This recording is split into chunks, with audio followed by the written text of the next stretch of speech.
16 वर्षाच्या बालकावर आणि तिच्या 2 मित्रांना जीवे ठार मारण्याचा प्रयत्न करून सदर 16 वर्षाच्या बालकावर लैंगिक अत्याचार करण्यात आला होता। त्यामध्ये एकूण 12 आरोपी होते।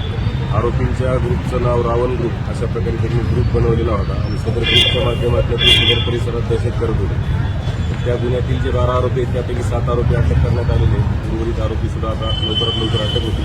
सदर जे 7 आरोपी आहेत सदर परिसरात दहशत करत होते, त्या संदर्भाने सदर गुन्ह्यात त्यांना अटक करण्यात आलेली असून त्यांना गुन्ह्यातले जे पंचनामे आहेत, घरगडती आहेत आणि इतर सर्व पंचनाम्यांसाठी त्यांचा जो परिसर आहे त्या परिसरात कोतवाली पोलीस स्टेशनचे प्रभारी अधिकारी दराडे साहेब आणि तपास अधिकारी सत्काळे साहेब आणि सर्व पोलीस स्टेशनच्या टीमने सदर पंचनाम्यांचे वगैरे काम आज पूर्ण केलेले आहे आणि अधिकचा तपास सुरू आहे।